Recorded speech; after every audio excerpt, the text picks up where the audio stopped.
Hello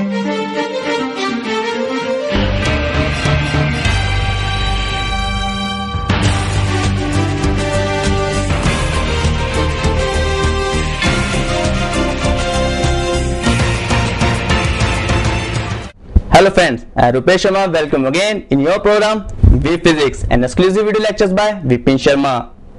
In the last episode, you had revised Leibniz theorem, mirror concept, etc.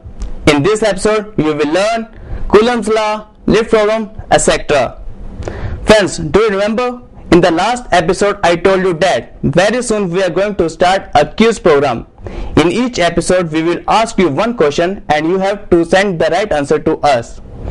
In the last episode, we asked you one question and we got good response from your side. Thank you very much to participate in our questioning round. So please keep answer to our questioning round. Selected lucky students will be participate on our quiz show. After every topic, one question will be displayed on your TV screens. So now it's time to Vipin Sir's lecture. Let's move to the classroom.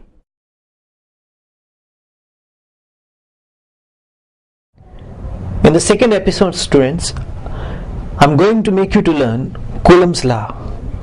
Coulomb law, the basic of Coulomb law, what I'm going to explain, just see on the monitor board. Coulomb's law, it's applicable to point charges only. We consider two charges Q1 and Q2 separated by a certain distance r apart.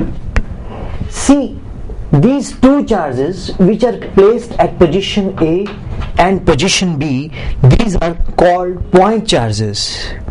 Now the force of interaction means it can be the force of attraction or it can be the force of repulsion. The force of interaction F is inversely proportional to the square of the distance between these two charges, and it is directly proportional to the product of the magnitude of the two charges. If we combine first and second, F is directly proportional to Q1 Q2 upon R square. Now students, if we remove the proportionality sign, we must introduce a constant K. Why do we introduce a constant K? Why need to be introduce a constant K? That we will tell you after the completion of the topic in note form. It is very essential to understand whenever we remove a proportionality sign, we must introduce a constant. Why we must introduce a constant? That is one of the most basic concept you must know. For the time being, we assume that you know that we have to introduce a constant K. If charges are placed in vacuum, then K is replaced by Ke. For air or vacuum, in CGSC system, Ke is equal to 1, and for SI, Ke is equal to 1 upon 4 pi epsilon naught, which is equal to 9 into 10 to raise power 9 Newton meter square upon Coulomb square. What is epsilon naught? That is also one of the most important concept that student you must be cleared about that. We'll also explain you epsilon naught in the very next topic after this. Your today's question is like charge bodies. Option A, always attract, B, always repel, C, may attract, or D, do not interact. To send your answer, just type LCB space your name space your right option space your class space your age and send to 9814121996.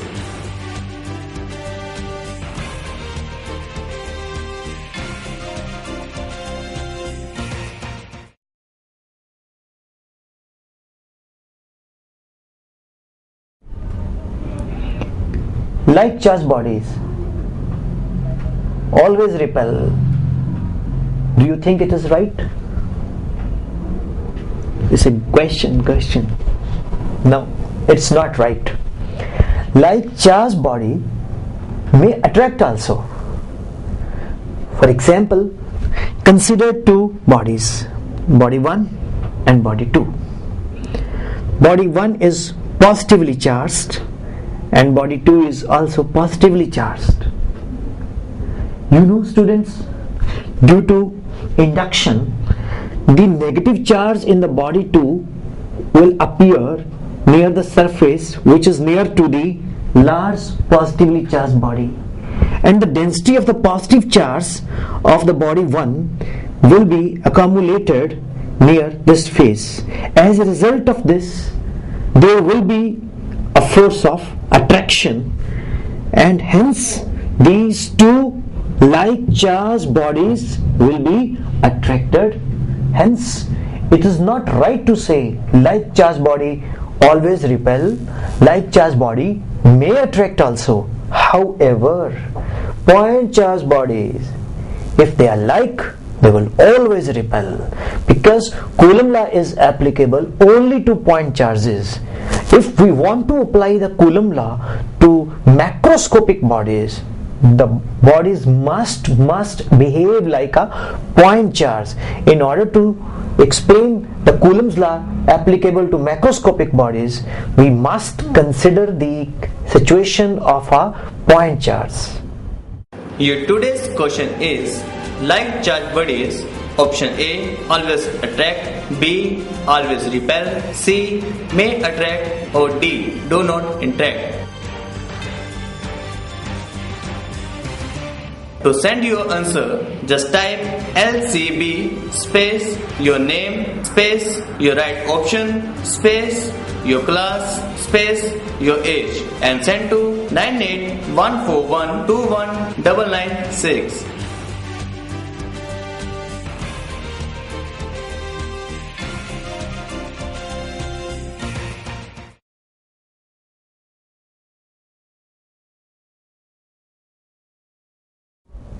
Why do we need to introduce a constant of proportionality? Well, students, when I was explaining the basic of Coulomb's law, I had told you that you must be clear why do we need to introduce a constant of proportionality. To explain this concept, I am going to quote a simple example. See, when you learn through an example, your understanding level is very good. What's the example? The teaching of a teacher, T, is directly proportional to the time you spend with him. The teaching is equal to K times the time you spend with him. Generally, there is a misconception that in order to introduce equality sign, we introduce K. It's not so. Though it is one of the reason, but it's not so. K doesn't explain that we have to introduce equality sign, then we have to introduce K. No. If K is greater than 0, then the teacher has got a knowledge. If K is equal to 0, the teacher has got a bookish knowledge. If K is less than 0, the teacher has no knowledge, even from book. Now, what K is telling here, K is telling the strength of the relation. K determines the strength of the relation. The conclusion is that whenever we remove a proportionality sign, whether it is in Coulomb's law or even the Newton's second law, F is proportional to rate of change of momentum, when we introduce K, it means that we are introducing the strength of the relation. That constant of proportionality determines the strength of the relation. So, mind, whenever you introduce a constant of proportionality, you are not introducing it only for the sake of equality sign, but you are also going to understand that whether it determines the strength of the relation or not. Your today's question is, like charged bodies, option A always attract, B always repel, C may attract, or D do not interact. To send your answer, just type LCB space your name space your right option space your class space your age and send to 9814121996.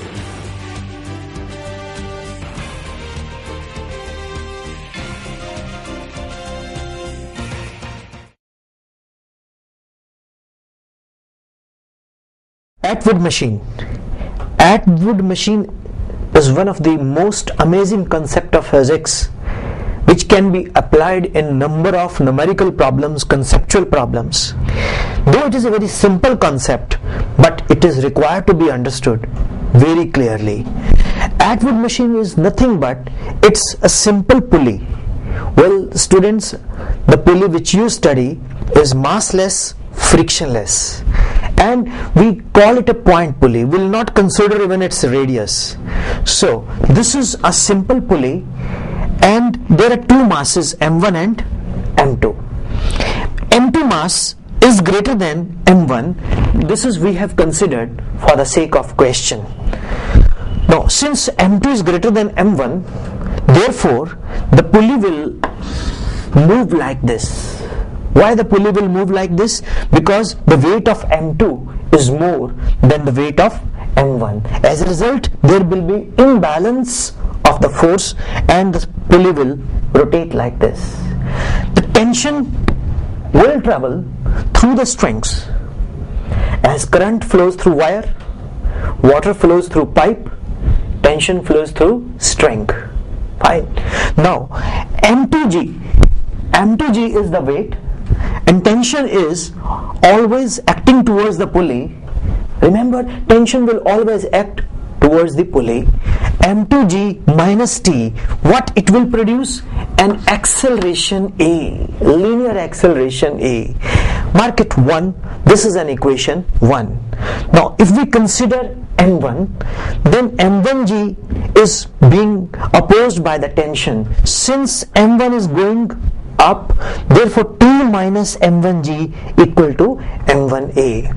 When we have the two equations and we add in such a way that we get only acceleration, when acceleration is m2 minus m1 divided by m1 plus m2 into g.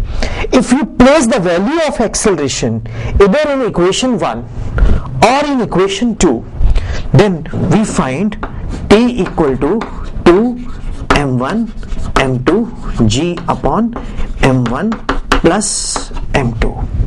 Now using this concept, we can understand lift problem very easily.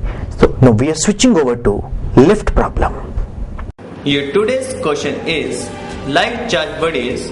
Option A, always attract, B, always repel, C, may attract, or D, do not interact. To send your answer, just type LCB space your name space your right option space your class space your age and send to 9814121996.